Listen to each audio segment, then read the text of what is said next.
En la caótica y vibrante Ciudad de México, un silencio inusual se cernía sobre los rascacielos de Polanco y las calles históricas de Coyoacán. Ricardo Morales, el arquitecto más enigmático y genial del país, había muerto. No solo había dejado edificios que desafiaban la gravedad y la lógica, sino también un último secreto, una obra maestra final encerrada en las páginas de un testamento que se convertiría en la mayor leyenda de la metrópoli.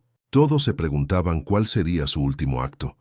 Un edificio imposible, una fortuna oculta, o quizá un enigma diseñado para sacudir los cimientos de la misma ciudad que tanto amaba y criticaba.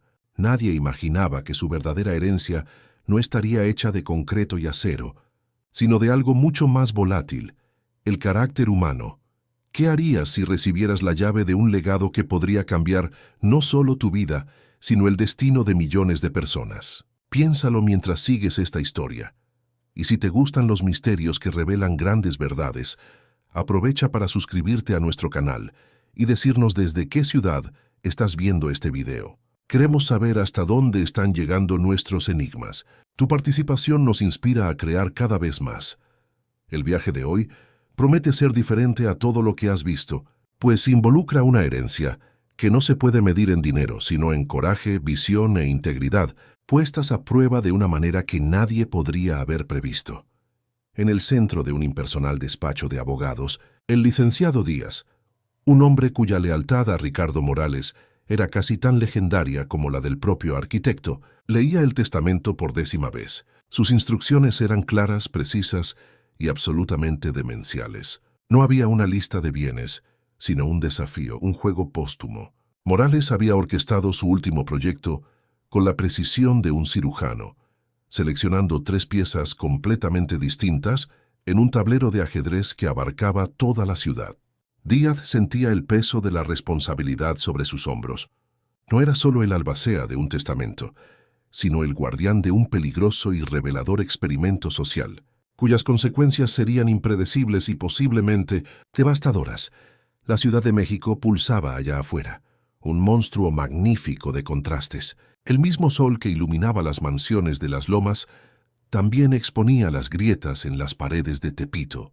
Morales veía esa dualidad no como un defecto, sino como el alma de la ciudad, una lucha constante entre lo sagrado y lo profano, lo antiguo y lo ultramoderno.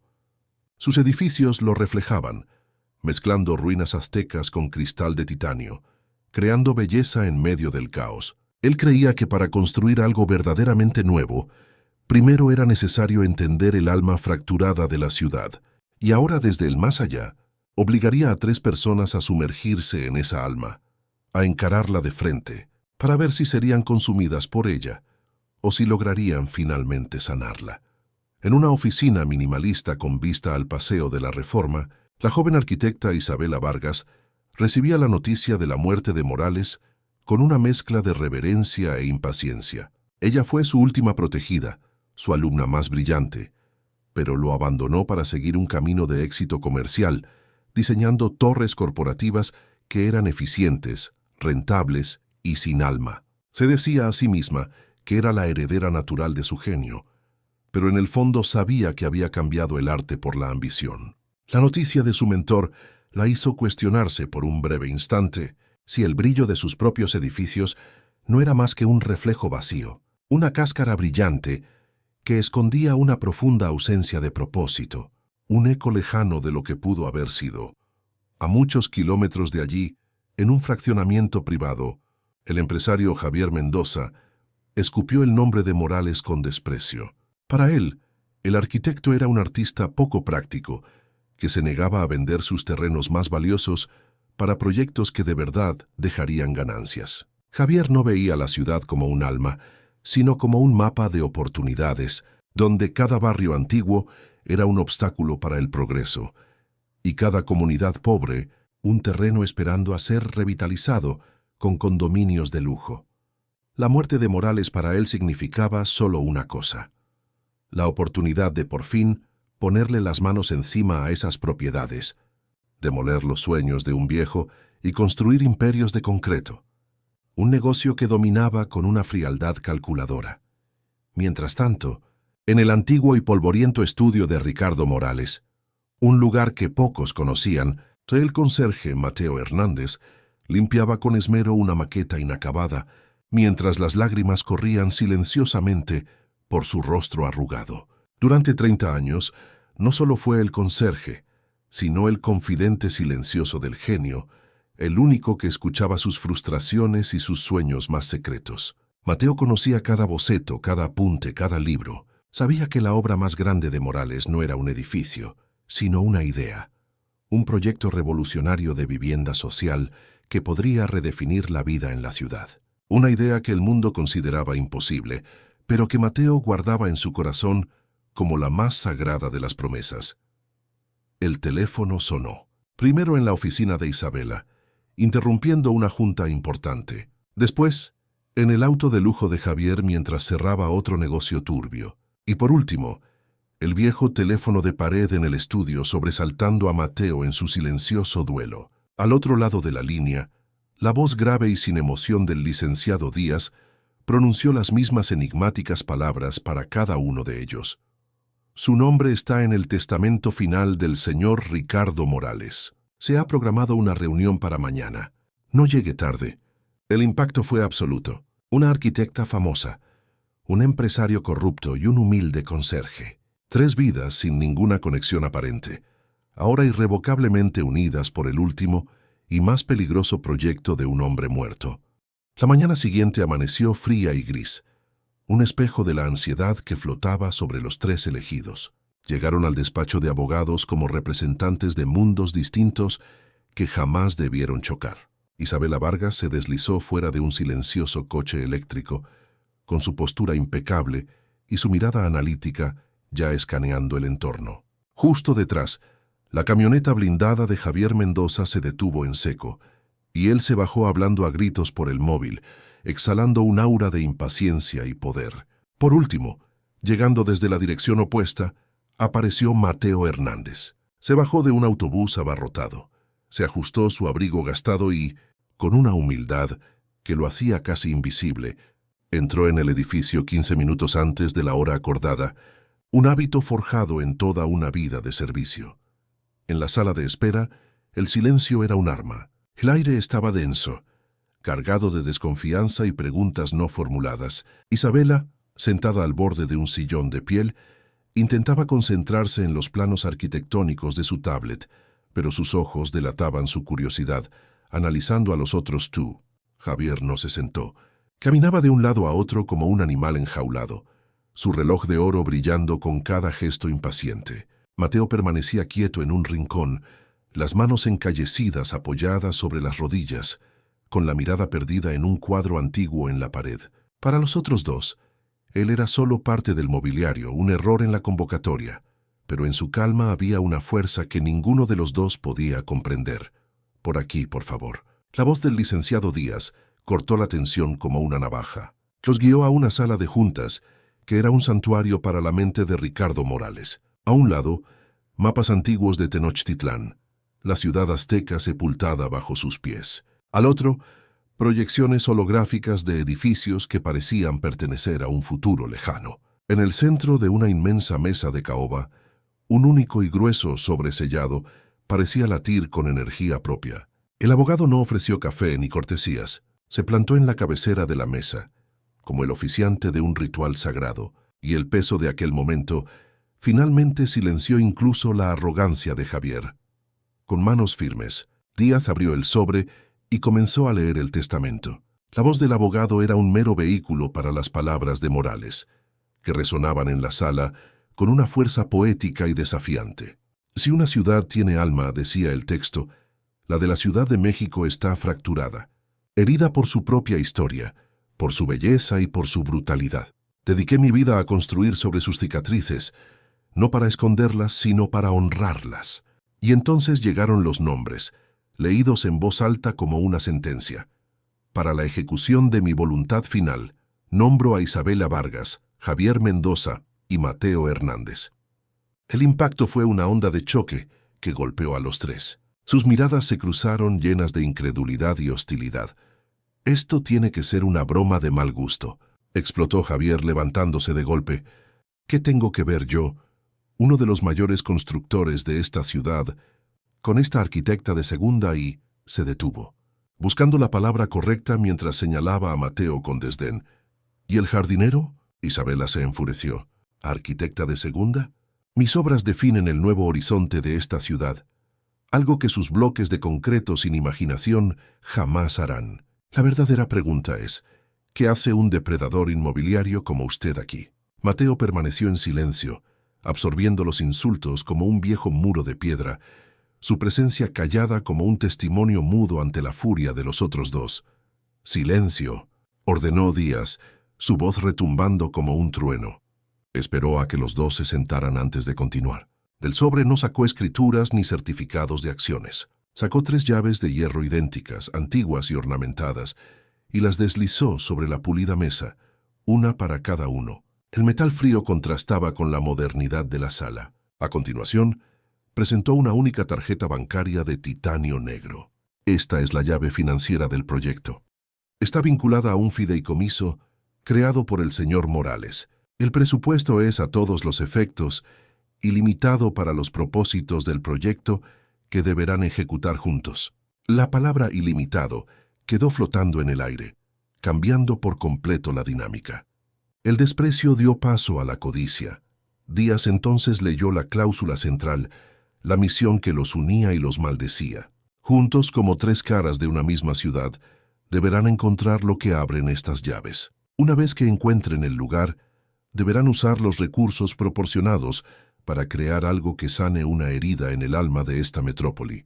Tienen 6 meses. La decisión sobre qué construir debe ser unánime. Si fracasan, si no llegan a un acuerdo, o si uno de ustedes se retira, la totalidad de mi vasta herencia será liquidada y donada a instituciones de caridad extranjeras, y mi último sueño morirá para siempre aquí, en esta ciudad. El desafío estaba planteado: colaborar o destruir el legado de un genio. La reunión terminó de forma abrupta. Afuera, en la concurrida acera, la realidad los golpeó. 3 extraños, ahora socios a la fuerza en una búsqueda del tesoro filosófica, con dinero infinito. Javier fue el primero en romper el tenso silencio, con una sonrisa depredadora formándose en sus labios. Cada quien por su lado. El primero que encuentre lo que abre esta llave pondrá las reglas del juego. Buena suerte, perdedores. Se dio la vuelta para marcharse, pero la voz de Mateo, escuchada por primera vez, lo detuvo. Era una voz suave, pero cargada de una certeza antigua. «Usted se equivoca», dijo. El arquitecto Morales no era un hombre de juegos simples.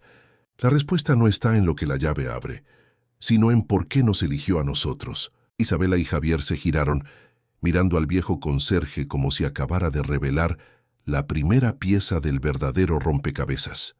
Las palabras de Mateo quedaron flotando en el aire por un instante, una isla de sabiduría en un océano de hostilidad. Javier soltó una risa burlona, pero su mirada flaqueó. El viejo conserje lo había desarmado con una sencillez que su mundo de poder y dinero no podía comprar. Isabela, en cambio, sintió una chispa de intriga. Por primera vez, vio a Mateo no como un fantasma del pasado, sino como una pieza fundamental e impredecible en el tablero de Morales. Se separaron sin un acuerdo, pero con una certeza compartida. Aquella llave era más que metal. Era el peso de un destino que ahora tendrían que cargar juntos, les gustara o no. Cada uno se aferró a su llave, sintiendo su frío prometer poder, ruina o redención. Fiel a su naturaleza, Javier Mendoza abordó el problema con la sutileza de una apisonadora. Para él, los enigmas eran para poetas y tontos. El mundo real estaba hecho de datos, de cerraduras y de puertas que podían forzarse si era necesario. Movilizó su vasta red de contactos, contrató a los mejores investigadores privados de la ciudad y consultó a cerrajeros forenses para que analizaran la aleación del metal y el diseño arcaico de la llave. Su equipo pasaba noches en vela, cruzando la lista de todas las propiedades conocidas de Morales. Pero la llave era un fantasma. No pertenecía a ninguna caja fuerte de banco, a ninguna de sus famosas residencias, a ninguna puerta en sus icónicos edificios. El dinero de Javier podía comprarlo todo, excepto la respuesta. Isabela Vargas, en cambio, buscó la solución en el silencio de su estudio, convencida de que la mente de Morales era la única cerradura que importaba. Se sumergió en un océano de su obra, cubriendo las paredes con planos, bocetos y fotografías. No buscaba una puerta, sino un patrón, un símbolo, el lenguaje secreto que todo genio deja tras de sí. La llave, teorizó, no era literal, sino una metáfora. Su forma, sus grabados, todo debía apuntar a un concepto, un lugar que representara la esencia de la filosofía de Morales. Intentaba pensar como él, sentir como él, ver la ciudad a través de sus ojos atormentados, pero sentía que una pieza crucial de su alma se le escapaba, la pieza que ella misma había vendido a cambio del éxito. Mientras los otros dos cazaban respuestas en el mundo exterior, Mateo Hernández las buscaba en el único lugar donde podían encontrarse, en el santuario silencioso del estudio de Morales. No necesitaba mapas ni libros. Su memoria era el archivo más completo. Caminaba entre las maquetas cubiertas de polvo, sus dedos trazando las líneas de los edificios inacabados, cada caricia despertando el eco de una conversación, de una confesión a altas horas de la noche. Recordaba a Morales hablando de puertas que no llevan a habitaciones sino a ideas. Para Mateo la llave en su mano no era extraña. Le resultaba familiar, como un viejo sueño cuyo significado estaba a punto de recordar. El primer encuentro del trío fue en un café del centro histórico, un territorio neutral que bullía con la vida que se suponía debían sanar. Javier arrojó una carpeta sobre la mesa con frustración. Nada. Una lista de 20 posibles ubicaciones, pero la llave no coincide con ningún patrón conocido. Es una pérdida de tiempo. Isabela replicó, mostrando en su tablet la imagen de la llave junto a un símbolo azteca. La forma de la llave se basa en el Olin, el símbolo del movimiento, del terremoto. No nos estaba guiando a uno de sus edificios, sino a algo mucho más antiguo, algo ligado a la fundación de la ciudad. La discusión se convirtió rápidamente en una batalla de egos, la fuerza bruta contra el intelecto. Ambos, exasperados, finalmente se volvieron hacia Mateo, que tomaba su café con una calma irritante. ¿Y usted, anciano? ¿Tuvo alguna epifanía divina mientras barría el suelo? Se burló Javier. Sin inmutarse, Mateo dejó la taza sobre la mesa. Luego abrió su vieja mochila de lona y sacó de ella un cuaderno de tapas de cuero, agrietado y desgastado por el tiempo. Lo abrió con un cuidado reverencial. No era un diario, sino el cuaderno de bocetos personal de Ricardo Morales, lleno de anotaciones, pensamientos y dibujos que el mundo jamás había visto. El silencio que siguió fue denso, cargado de asombro y envidia. Isabela y Javier se inclinaron, con los ojos fijos en aquel tesoro inesperado. Mateo pasó a una página específica. En ella había un dibujo a carboncillo de la llave que ahora poseían. Al lado una anotación con la caligrafía elegante de Morales, donde el águila devoró a la serpiente, pero olvidó su propio nido. A Isabela se le cayó la mandíbula. La primera parte era obvia, la leyenda de la fundación de Tenochtitlán, el corazón de la Ciudad de México. Pero la segunda parte era un misterio absoluto. ¿Cómo podía un lugar tan icónico haber olvidado su propio nido? La frase era un arma de doble filo, un mapa y una acusación. Era la pista que necesitaban, pero también un enigma que parecía irresoluble, hundiéndolos aún más en el laberinto mental del arquitecto. ¿Cómo conseguiste eso?», balbuceó Isabela, su tono antes arrogante, ahora reemplazado por un asombro genuino. Javier estaba mudo, su mente calculadora incapaz de procesar aquel giro de los acontecimientos. Mateo los miró, sus ojos profundos guardando secretos de 30 años. «Me lo dio él hace muchos años», respondió Mateo. «Dijo que llegaría el día en que el mundo necesitaría sus verdades, no sus edificios». Antes de que pudieran hacer otra pregunta, Mateo señaló un minúsculo detalle en el dibujo de la llave, un detalle que también existía en las llaves reales que llevaban consigo. La respuesta a la segunda parte del enigma no está en un mapa. Está aquí. Su dedo encallecido trazaba un patrón de escamas casi imperceptible en la cabeza de la llave. Un patrón que no era de águila sino de serpiente. El patrón de escamas en la llave era un secreto susurrado a la tenue luz del café. Para Javier, aquello era el colmo del absurdo, otro de los delirios artísticos de Morales que los llevaría a un callejón sin salida. Veía el enigma como una ofensa, una pérdida de tiempo precioso que podría usarse para liquidar los bienes del arquitecto. Pero para Isabela fue como si una puerta se abriera en su mente. Aquel minúsculo detalle, invisible para una mirada apresurada, era la pura esencia del genio de Morales. Era la prueba de que la respuesta no estaba en la fuerza, sino en la observación. En ese momento comprendió que Mateo no era un peón en el juego. Era el guardián del manual de instrucciones, y que ella y Javier apenas estaban aprendiendo las reglas. De vuelta en su estudio, ahora con un nuevo sentido de propósito, Isabela trabajó toda la noche, impulsada por café y por la adrenalina del descubrimiento. El enigma de Morales martilleaba en su cabeza, donde el águila devoró a la serpiente, pero olvidó su propio nido.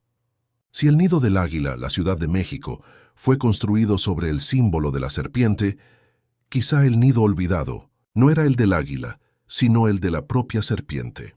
Un lugar que fue sepultado, engullido por la ciudad en su afán por crecer. Proyectó mapas históricos sobre imágenes de satélite, superponiendo la metrópoli moderna, la ciudad colonial y, finalmente, el trazado sagrado de la antigua Tenochtitlán. Buscando una anomalía, una cicatriz oculta, su investigación la llevó al corazón palpitante y sagrado de la ciudad, el Zócalo, la plaza principal. Allí, el águila había devorado a la serpiente, donde el templo mayor de los aztecas fue destruido para dar lugar a la catedral. Pero la llave no apuntaba a lo obvio. Entonces lo recordó. Un escándalo arquitectónico de una década atrás. Morales había luchado con una furia inusitada contra la construcción de un enorme estacionamiento subterráneo a pocas cuadras del Zócalo. La prensa lo llamó loco, enemigo del progreso. Él gritaba en las entrevistas que estaban pavimentando la memoria, se construyendo sobre el verdadero nido de la ciudad. Nadie lo escuchó. El proyecto fue aprobado. Y la polémica olvidada. Isabela convocó una reunión de emergencia, con un tono de voz desprovisto de toda arrogancia previa. Se dirigió primero a Mateo. El estacionamiento de la calle República de Cuba, el proyecto contra el que luchó Ricardo. Es ahí, ¿verdad? Javier resopló incrédulo. ¿Un estacionamiento? ¿El gran secreto de Morales es la puerta de un depósito en un estacionamiento inmundo? Pero antes de que pudiera continuar, los ojos de Mateo se llenaron de una antigua luz de reconocimiento y susurró un nombre que sonó como una plegaria. Quetzalcóatl, el nido de la serpiente emplumada. Era el nombre secreto que Morales usaba para describir una cámara azteca que él juraba que existía bajo aquel exacto lugar. Guiados por una nueva y frágil alianza, los tres se dirigieron al lugar. El estacionamiento era una herida de concreto en el corazón histórico de la ciudad. El olor a moho y gasolina apestaba en el aire, un agudo contraste con la grandeza de su misión. Javier miraba a su alrededor con asco, calculando el bajo valor del metro cuadrado. Isabela sentía un escalofrío de anticipación, como una cazadora cerca de su presa. Mateo, sin embargo, caminaba con una calma serena, como si estuviera volviendo a casa. Descendieron en espiral hasta el último sótano, el nivel más profundo y olvidado, un cementerio de coches abandonados y charcos de agua estancada. La oscuridad era casi total, rota solo por las linternas de sus móviles. La búsqueda comenzó en un tenso silencio. Javier, impaciente, pateaba neumáticos viejos y forzaba las puertas de depósitos oxidados. Isabela, metódica, iluminaba las paredes, buscando cualquier irregularidad en la construcción, cualquier señal de que la estructura de concreto se encontraba con algo más antiguo. Mateo, sin embargo, no buscaba. Se detuvo en el centro del vasto sótano, cerró los ojos y pareció escuchar algo que solo él podía oír. Recordaba las descripciones de Morales, no de un mapa, sino de una sensación de un lugar donde la tierra respira. Con los ojos aún cerrados comenzó a andar, guiado por una brújula invisible de memoria y lealtad. Los llevó a un rincón remoto del estacionamiento, escondido tras una montaña de escombros y estanterías de metal retorcidas que parecían llevar allí décadas. «Es aquí», dijo. Javier e Isabela comenzaron a quitar la basura con una urgencia febril. Y entonces la vieron.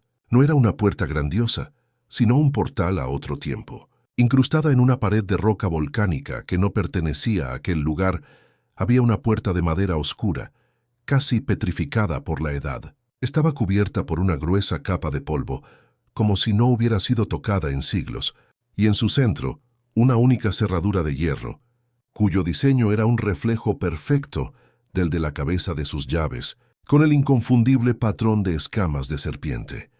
Se quedaron paralizados, los tres, ante el silencio de aquella puerta. El aire se volvió denso, cargado con la electricidad de 500 años de secretos.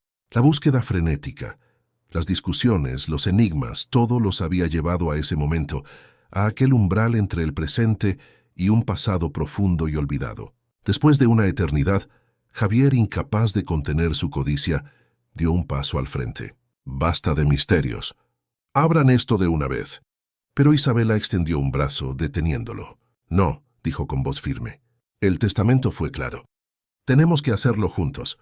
Los tres se miraron, la animosidad dando paso a un sentido compartido de destino. Cada uno sostenía su llave. El momento de la verdad había llegado. ¿Qué había ocultado Ricardo Morales al mundo tras aquella puerta?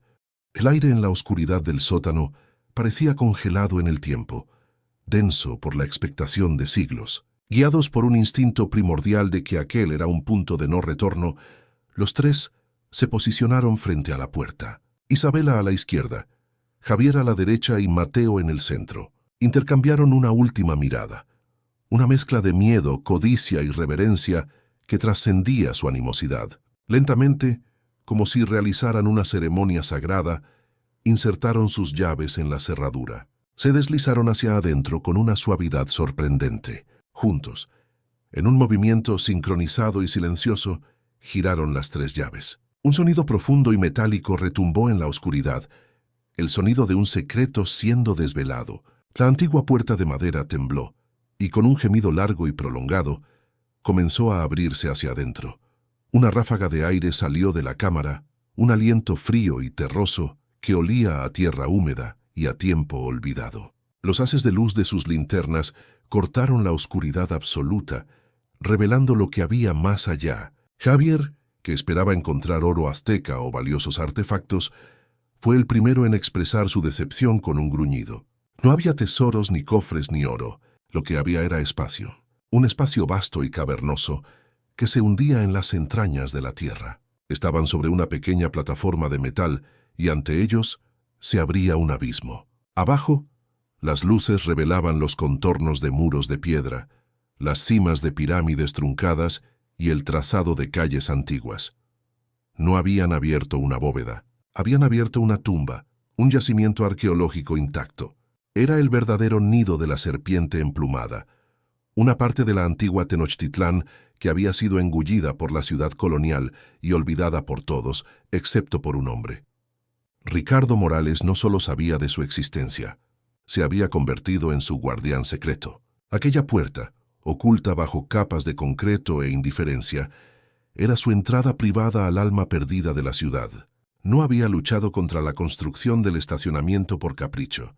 Estaba protegiendo el corazón palpitante de la historia mexicana de la profanación de la modernidad. Alrededor de la pequeña plataforma de entrada, era evidente que aquel era el santuario de Morales. Había una mesa de dibujo cubierta de polvo, paredes forradas con levantamientos geológicos, mapas estelares aztecas y libros sobre cosmología prehispánica. Había pasado años allí abajo, en la oscuridad, estudiando, midiendo y soñando. Aquel lugar era su secreto más profundo, la fuente de su genialidad y de su angustia. No era solo un arquitecto de edificios, sino un guardián de la memoria. Y ahora, ellos eran los herederos de esa vigilia secreta, una responsabilidad que empezaba a pesar sobre ellos con una fuerza abrumadora. En el centro de aquel pequeño puesto de mando, cubierta por una lona, se encontraba la verdadera herencia. Mateo, con manos temblorosas, retiró la tela. Lo que se reveló debajo hizo que Isabela se quedara sin aliento. Su alma de arquitecta reconociendo la presencia de algo divino. Era una maqueta gigantesca e increíblemente detallada de un proyecto arquitectónico visionario. No era un plan para explotar las ruinas, sino para celebrarlas. El proyecto de Morales no destruía el yacimiento arqueológico, lo abrazaba. La maqueta mostraba un centro cultural subterráneo, construido alrededor de las ruinas excavadas, con pasarelas de cristal suspendidas, jardines internos y haces de luz natural canalizados desde el nivel de la calle. En ese instante, la misión se volvió nítida, aterradora y magnífica. El dinero ilimitado no era para ellos, era para financiar la excavación arqueológica y la construcción de aquel sueño imposible. La prueba final de Ricardo Morales no consistía en encontrar un lugar, sino en tener el valor de construir un legado. La herida en el alma de la ciudad era el divorcio entre su presente y su pasado, la amnesia histórica que la hacía olvidar su propia grandeza. Y aquel proyecto, aquella fusión de tiempos era la cura. No eran herederos de una fortuna, sino de un propósito, una tarea tan monumental que hizo que sus ambiciones personales parecieran infantiles. Sin embargo, el asombro inicial pronto dio paso a sus verdaderas naturalezas. «¡Esto es una mina de oro!», exclamó Javier, sus ojos brillando con cifras. «Podemos cobrar una fortuna por la entrada, un restaurante de lujo aquí abajo, eventos exclusivos. Seremos más grandes que el Louvre». Isabela, por su parte, ya analizaba la maqueta con ojo crítico. «Es genial, pero el flujo de peatones es ineficiente. Puedo optimizar el diseño, hacerlo más mío».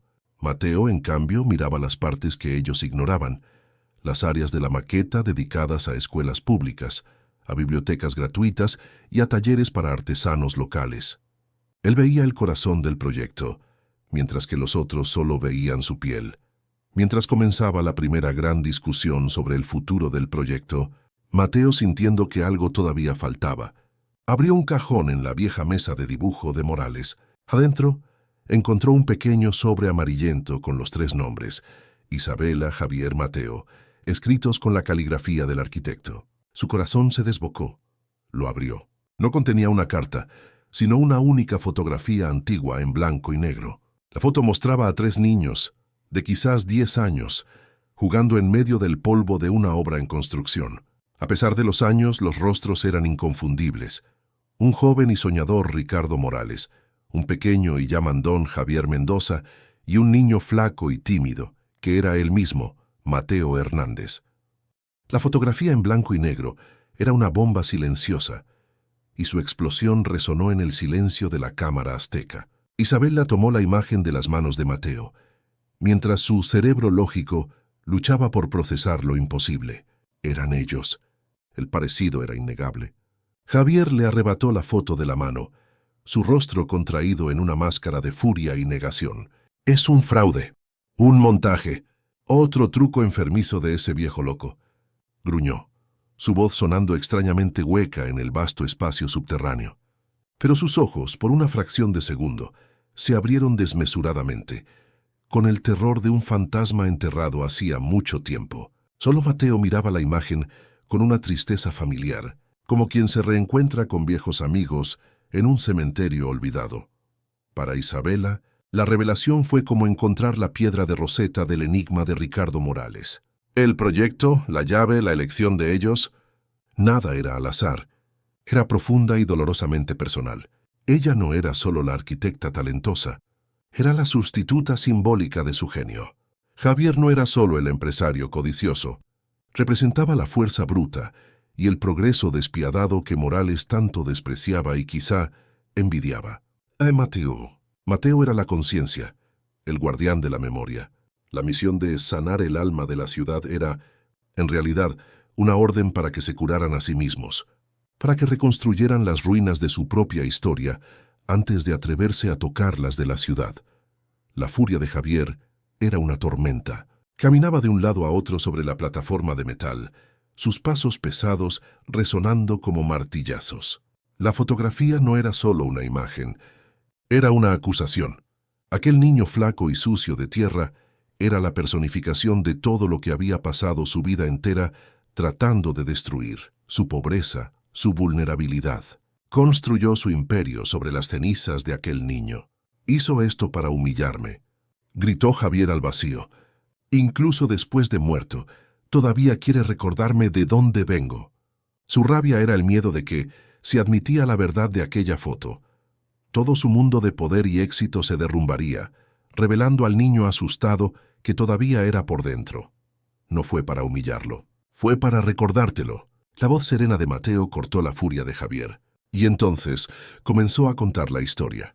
Una historia de un barrio de tierra y polvo que ya no existe. Un lugar llamado Colonia Esperanza. Allí 3 niños eran inseparables. Ricardito, el soñador que dibujaba ciudades en el suelo. Javi, el líder intrépido que organizaba los juegos. Y Mati, el amigo leal que siempre los seguía. No tenían nada, pero lo tenían todo. La fotografía, explicó Mateo, la tomó un fotógrafo callejero una semana antes de que las excavadoras llegaran y convirtieran la Colonia Esperanza en una montaña de escombros para dar paso a un nuevo viaducto. La demolición no solo destruyó sus casas, hizo añicos sus vidas. Las familias fueron esparcidas a los 4 vientos como semillas en una tempestad. La familia de Ricardo, con una pequeña indemnización y la ayuda de un pariente lejano, logró mudarse a un barrio mejor, donde su talento para el dibujo fue descubierto, iniciando su camino a la fama. El padre de Javier, un brutal maestro de obras, vio la destrucción como una oportunidad, usando su astucia para conseguir pequeños contratos en la nueva obra, enseñándole a su hijo la ley del más fuerte. La familia de Mateo, sin recursos ni suerte, simplemente se disolvió en la inmensa pobreza de la ciudad, obligándolo a trabajar desde niño para sobrevivir. Isabela escuchaba hipnotizada, mientras las piezas del rompecabezas encajaban con una claridad trágica. La obsesión de Morales por el alma de la ciudad, su lucha por una vivienda digna, su odio por el progreso ciego, todo nació de aquel trauma. Cargaba con la culpa de haber escapado, mientras sus amigos se perdían. Este proyecto no era solo su obra maestra, era su penitencia. Los eligió no para una prueba, sino para una reconciliación, una oportunidad de reunir a los 3 niños, ahora hombres, y darles el poder de construir algo permanente, en el lugar exacto donde su mundo había sido destruido, sanando la herida que le dio origen a todo. Un pesado silencio se apoderó de ellos. Javier dejó de caminar, su cuerpo rígido, el rostro pálido. Los recuerdos, encerrados durante décadas en un sótano oscuro de su mente, comenzaban a forzar la puerta. Isabela ahora miraba a los 2 hombres a su lado de una forma completamente diferente. No eran sus rivales ni sus obstáculos, eran los pilares de la historia de su mentor, los 2 extremos de un puente roto que ella, de alguna manera, tendría que ayudar a reconstruir. El proyecto en la maqueta ya no trataba sobre arquitectura, trataba sobre la expiación. Era un monumento a una amistad olvidada, un mausoleo para una colonia llamada Esperanza. Mateo, sintiendo el cambio en el ambiente, se acercó a la maqueta. Señaló una pequeña plaza en el centro del proyecto, un área que antes parecía insignificante. En medio de ella, 3 pequeñas figuras de bronce representaban a 3 niños jugando. Él nunca olvidó, susurró Mateo. Luego se giró hacia Javier, cuyos ojos estaban vidriosos, perdidos en un pasado que se negaba a ver. Mateo sacó de su bolsillo el pequeño sobre que contenía la foto. Adentro había algo más, un pequeño medallón de plata manchado por el tiempo. Lo abrió. En su interior no había espacio para una foto, solo para un diminuto trozo de papel doblado. Ricardo me dijo que abriera esto solo cuando recordaras quién eras, dijo Mateo, extendiéndole el medallón a Javier. Javier se quedó paralizado, el medallón de plata en la mano extendida de Mateo, brillando débilmente a la luz de las linternas. Aquel objeto pequeño e insignificante parecía más pesado que cualquiera de los edificios que había construido. Tomarlo significaría admitir que la fotografía era real, que el niño sucio de tierra era él, que su vida entera era una huida. Rechazarlo significaría aferrarse a su armadura de poder, pero quizá perder la única oportunidad de entender el vacío que lo atormentaba en las noches silenciosas. Isabela y Mateo contuvieron el aliento. En ese instante, en el corazón de una ruina azteca, el destino de un imperio moderno y de 3 almas fracturadas pendía de un hilo, dependiendo de que un solo hombre confrontara a sus fantasmas. Con un movimiento brusco, casi violento, le arrebató el medallón de la mano a Mateo. Sus manos, que firmaban contratos millonarios con una frialdad imperturbable, ahora temblaban sin control. Luchó para abrir el pequeño cierre, sus dedos toscos y torpes contra el delicado metal. Adentro, el trozo de papel amarillento y frágil estaba doblado en un minúsculo cuadrado. Con el cuidado de quien desarma una bomba, lo desdobló. No era la caligrafía de Morales, eran los garabatos de un niño, escritos con la fuerza y la seriedad de un juramento de sangre. Solo una frase. Prometo construirnos una casa que ninguna excavadora pueda derribar. Y debajo una firma, Javi, la presa se rompió.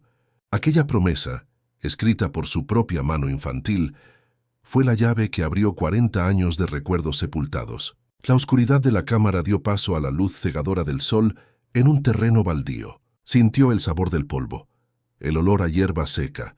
Escuchó la risa de Ricardito mientras dibujaba planos en el suelo y el grito de Mati cuando el balón de fútbol improvisado caía en un charco. Se vio a sí mismo, el pequeño Javi, de pie sobre una pila de ladrillos, el líder de su pequeña pandilla, prometiéndole a sus amigos asustados que se convertiría en un constructor, el más fuerte de todos, y que un día él les construiría una fortaleza indestructible, un hogar que nadie jamás podría quitarles. De vuelta al presente, el sonido que se escapó de los labios de Javier fue un sollozo seco y agónico. Tropezó hacia atrás, y el medallón y el papel cayeron al suelo. La máscara de poder y arrogancia se hizo añicos, revelando el rostro de un niño perdido y aterrorizado. Miró a Mateo, y la niebla de décadas de negación se disipó. No vio a un conserje, vio a Mati, su amigo al que había abandonado. Miró la maqueta, y no vio un proyecto rentable. Vio la casa que Ricardito había diseñado para ellos, la fortaleza, la promesa que él mismo había hecho y luego traicionado, convirtiéndose en el mismo monstruo que había jurado combatir.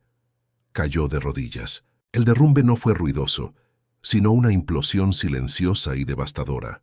«Mi padre», susurró las palabras rasgándole la garganta, decía que recordar era de débiles, que la única forma de subir era quemar los puentes, olvidar de dónde vienes. En frases entrecortadas lo confesó todo.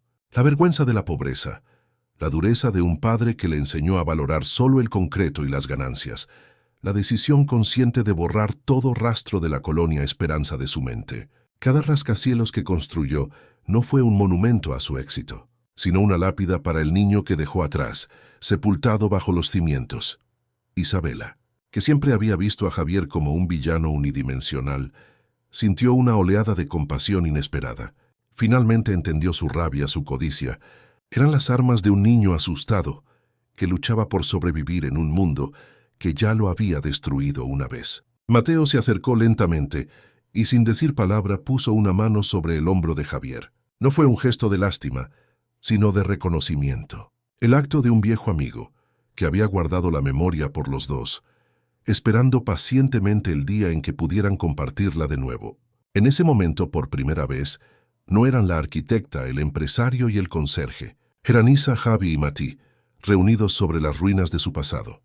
Después de un largo rato, Javier se puso en pie. Las lágrimas se habían secado, pero sus ojos ardían con una intensidad nueva y aterradora. La arrogancia había desaparecido, reemplazada por una determinación sombría y enfocada. Caminó hacia la maqueta, pero esta vez, su mirada no era la de un financista, sino la de un maestro constructor. Tocó la delicada estructura con una pericia que Isabela reconoció al instante. Se giró hacia ellos, su voz ronca pero inquebrantable. «Ricardo era un genio, pero era un poeta», dijo, señalando la base de la estructura en la maqueta. «Esto es precioso, pero no soportaría un terremoto. Yo sé cómo reforzarlo, sé cómo construir la fortaleza que prometí». La caverna subterránea, antes una tumba de secretos, se transformó en una obra en construcción para un sueño. El cambio en Javier fue sísmico. El cinismo fue reemplazado por una obsesión febril. Empezó a dormir en un catre en un rincón del estudio de Morales, rodeado de cálculos estructurales y análisis de suelo. Con una pasión que Isabela nunca imaginó que poseyera, rediseñó la cimentación del proyecto, no para recortar gastos, sino para hacerla invencible. Hablaba de coeficientes de dilatación e ingeniería sísmica con la misma reverencia con la que Morales hablaba de la luz y la sombra. Ya no era un destructor. Se había convertido, por fin, en el constructor que había prometido ser. Una nueva dinámica, frágil pero poderosa, surgió entre los tres. Isabela, despojada de su arrogancia, se dio cuenta de que la genialidad solitaria era limitada. Tomaba los diagramas crudos y pragmáticos de Javier y los vestía con la poesía de la visión de Morales, asegurándose de que la fuerza de la estructura no sacrificara la elegancia del diseño. Donde antes hubo rivalidad, ahora había un diálogo fascinante, una fusión del arte de Isabela con la ciencia de Javier. Pasaban horas debatiendo sobre la curvatura de una pasarela o el tipo de cristal que usarían, cada uno defendiendo su punto de vista no por ego, sino por el bien del proyecto. El cuarto y más importante miembro de su equipo. Mientras los dos se concentraban en cómo construir, Mateo se convirtió en la voz que constantemente les recordaba el porqué. Él era la conciencia del proyecto. Cuando Javier, por costumbre, sugirió acelerar la excavación con maquinaria pesada, Mateo trajo el diario de Morales, mostrando un pasaje donde el arquitecto describía la delicadeza de los frescos que creía que estaban enterrados allí. Cuando Isabela propuso un sistema de iluminación de última generación, Mateo los llevó a una parte de la maqueta que mostraba cómo la luz del sol debía entrar y tocar un punto específico del templo solo en el solsticio de invierno. No era un obstáculo para el progreso, era el ancla que los mantenía fieles al alma del sueño. Las semanas se convirtieron en meses de trabajo secreto e incansable. Con el presupuesto ilimitado, contrataron al equipo de arqueólogos más renombrado de México, quienes trabajaban bajo un estricto acuerdo de confidencialidad. Cada día, la excavación revelaba nuevas maravillas. Muros con pinturas vibrantes, cerámicas intactas, un altar dedicado al dios del tiempo. La visión de Morales era real. Simultáneamente, en las oficinas de Javier, su mejor equipo de ingenieros, sin saber la ubicación exacta, diseñaba la revolucionaria cimentación. El trío vivía en una burbuja de propósito, creyendo que su secreto estaba a salvo en las profundidades de la tierra, protegidos del mundo cínico que habían dejado atrás en la superficie. Pero un proyecto de esa magnitud sangra hacia la superficie. El movimiento nocturno de camiones de tierra, el consumo anómalo de energía, procedente de un estacionamiento semiabandonado, todo esto llamó la atención de un hombre. El inspector municipal llamado Ríos, un burócrata de bajo rango, con un olfato agudo para la corrupción y una ambición desmedida. Ríos no veía historia ni arquitectura, veía una anomalía, una obra clandestina de proporciones gigantescas, y donde había secreto y mucho dinero, él sabía, había una oportunidad de oro para enriquecerse y ascender en la vida. Una oportunidad que no iba a dejar escapar. Ríos los acorraló una mañana fría, apareciendo en el sótano sin previo aviso, su sonrisa presuntuosa iluminada por una luz de trabajo. Ignoró las maravillas arqueológicas a su alrededor. «Una obra impresionante», le dijo con falsa admiración a Javier, «y completamente ilegal». Puso sus cartas sobre la mesa sin rodeos. O recibía una generosa y sustancial tasa de facilitación para legalizar mágicamente todos los aspectos del proyecto con licencias retroactivas, o convocaría a la prensa, paralizaría la obra con embargos y los hundiría en una pesadilla burocrática que duraría años, exponiendo el secreto de Morales al escrutinio público y a la codicia de otros. El ultimátum de Ríos fue un puñal en el corazón del nuevo propósito de Javier. El viejo Javi habría resuelto aquello con un maletín de dinero incluso antes de que el inspector terminara de hablar. Era un coste operativo, la grasa que hace que los engranajes de la ciudad giren, pero el hombre en el que se estaba convirtiendo, el constructor de la fortaleza de su infancia, sintió una repulsión física ante la idea. Pagar un soborno para realizar el sueño más puro de su amigo parecía una traición final. Llevó el problema ante Isabela y Mateo, y su alianza enfrentó su primera prueba real. Isabela, pragmática, sugirió buscar resquicios legales, pero fue Mateo quien hizo la pregunta que los silenció a todos. ¿La fortaleza que prometiste puede construirse sobre cimientos de mentiras? El peso de esa pregunta aplastó a Javier. Salvar el sueño de Ricardo usando las mismas tácticas sucias que había usado toda su vida, o mantenerse fiel a su nuevo yo, y arriesgarse a perderlo todo. Ríos le dio 48 horas. Esa noche, Javier se quedó solo en la cámara, el resplandor de la maqueta iluminando su rostro atormentado. A un lado, la fotografía de los 3 niños parecía juzgarlo. Pagar el soborno era el camino más seguro, la elección lógica de un empresario. Rechazarlo era un acto de fe, un salto al vacío. Apretó los puños, la vena de su frente latiendo con fuerza. Para proteger la promesa de su infancia, ¿tendría que convertirse en el monstruo que siempre fue, o en el hombre que Ricardo y Mateo creían que podía llegar a ser? Las 48 horas se esfumaron como arena en un reloj, cada grano aumentando el peso sobre los hombros de Javier. Pasó 2 noches en vela, atormentado no por la amenaza del inspector Ríos, sino por la imagen de 3 niños jugando en el polvo. A última hora del plazo, convocó a Isabela y a Mateo al centro de la cámara subterránea. Tenía los ojos hundidos, pero brillaban con una claridad que ninguno de los dos había visto jamás en él. «He tomado una decisión», dijo, su voz resonando contra las piedras antiguas. «No vamos a pagar. No vamos a darle ni un solo centavo». Miró la maqueta, el sueño de Ricardo. Una fortaleza construida sobre la corrupción no es una fortaleza. Es solo una cárcel más bonita. Y yo he pasado toda mi vida construyendo cárceles. Isabela sintió una oleada de alivio y orgullo, pero su mente práctica ya estaba trabajando. Negarse no es un plan, Javier. Es un suicidio. Ríos nos va a sepultar en burocracia y escándalos. Destruirá el proyecto antes de que se ponga la primera piedra. Javier asintió. Lo sé. Y por eso no vamos a jugar su juego. Vamos a darle la vuelta al tablero. Se giró hacia Isabela, un destello de su antigua astucia en los ojos. Tú eres la visionaria, Isa. Dímelo tú.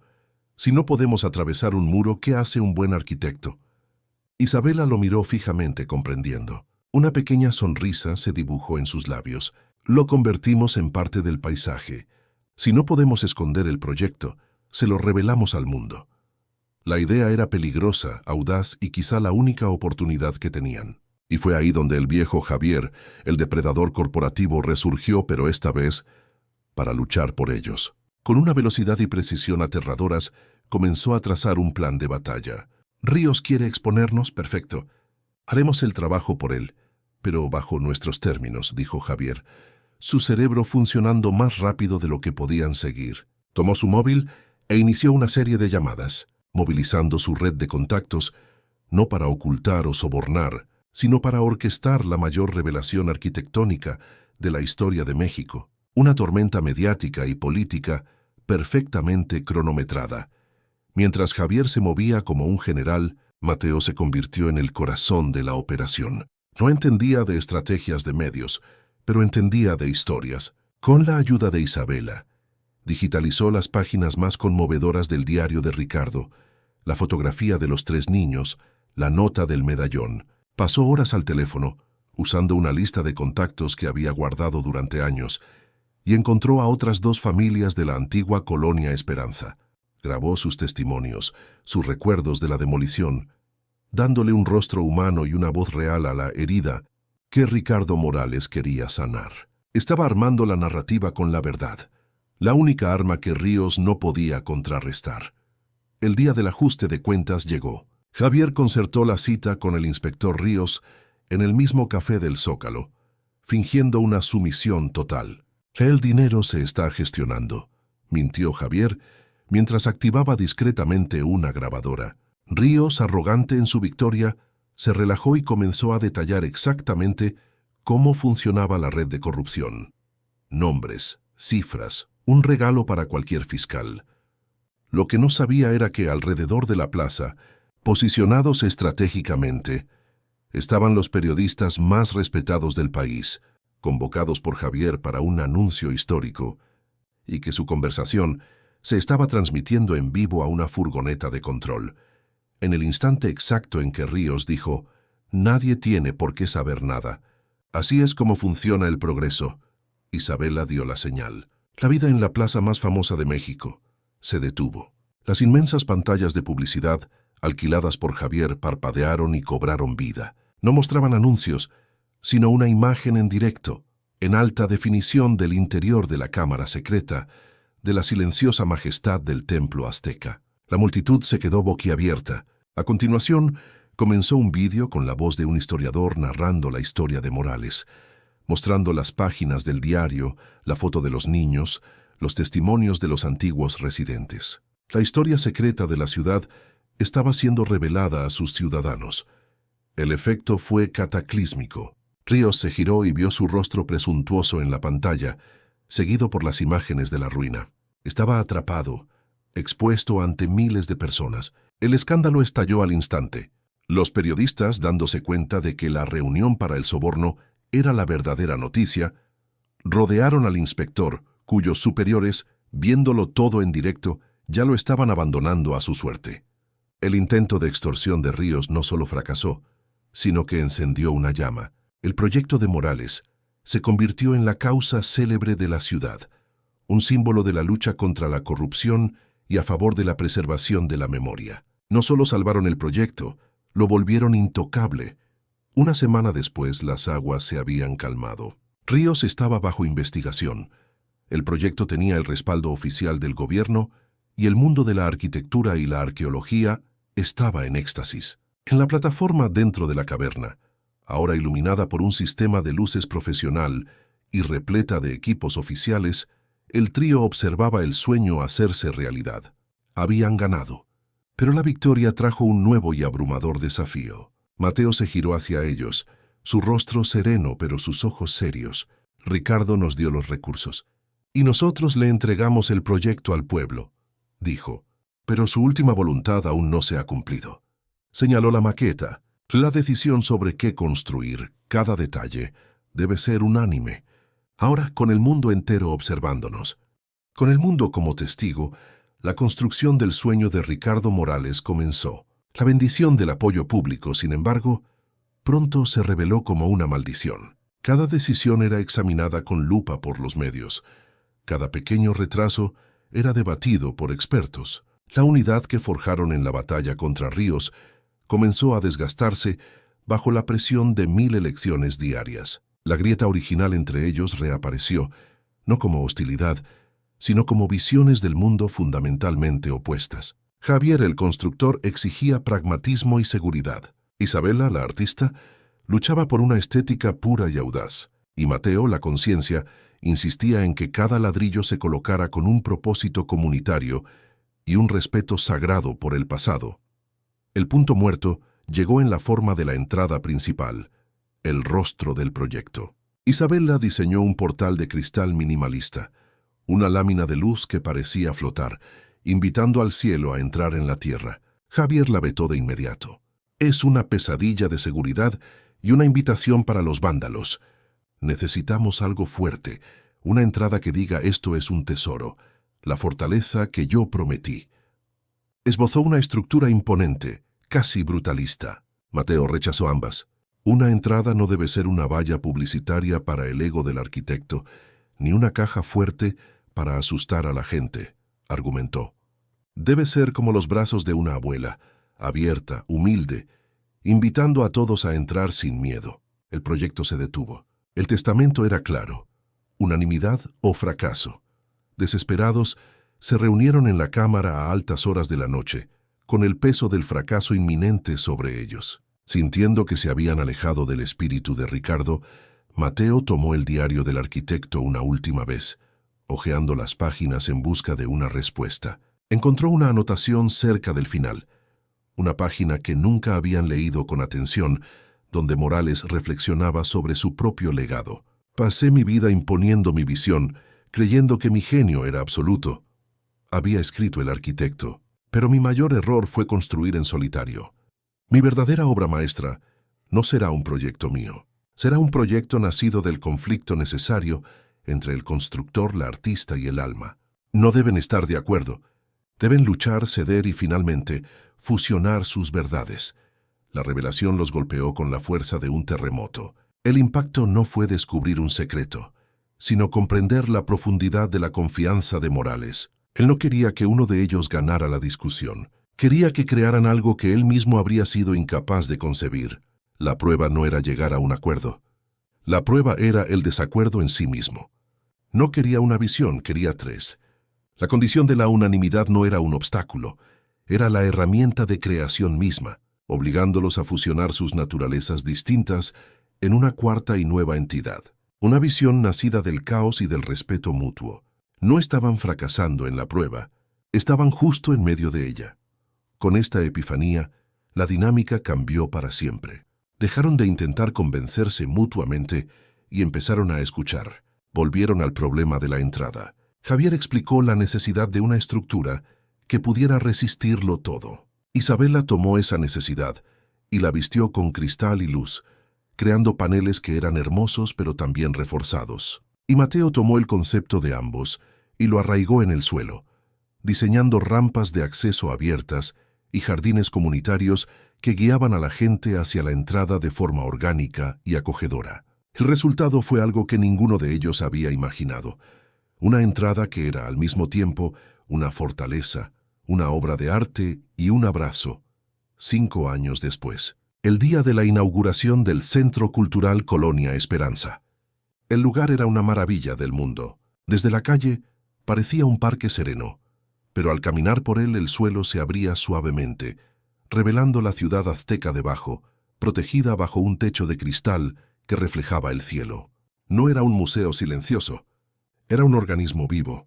Turistas de todo el mundo caminaban por pasarelas suspendidas, mientras que en salas contiguas, niños de escuelas públicas recibían clases de historia, artesanos locales vendían sus trabajos y jóvenes leían en la biblioteca gratuita. La herida de la ciudad no solo había sido sanada, se había transformado en un corazón que latía con nueva vida, uniendo todos los tiempos. Isabela, Javier y Mateo, ahora mayores, amigos unidos por una historia improbable, observaban todo desde una pasarela. El ruido que oían no era el de la construcción, sino el de la vida. Risas, música, conversaciones. Mateo señaló la pequeña plaza en el corazón del centro, donde las estatuas de bronce de los 3 niños jugaban para siempre. A su alrededor, un grupo de niños de verdad corría y gritaba, su alegría resonando por el vasto espacio. El pasado y el presente ya no estaban en conflicto, bailaban juntos. Javier, el hombre que había construido un imperio de concreto, por fin había construido su hogar. El último proyecto de Ricardo Morales les enseñó a todos una lección final. Su mayor obra no estaba hecha de piedra o cristal, sino de la reconstrucción de 3 vidas y de la prueba de que las cosas más extraordinarias no nacen de una sola mente, sino de la colisión terca, difícil y magnífica de almas diferentes que se niegan a renunciar a un sueño compartido. La verdadera arquitectura, después de todo, es el arte de construir puentes, no solo sobre vacíos, sino principalmente entre las personas. Si crees que el mayor legado que podemos dejar es el que construimos juntos, deja tu like, comparte esta historia y suscríbete para más viajes que nos recuerden el poder del propósito. Gracias por acompañarnos.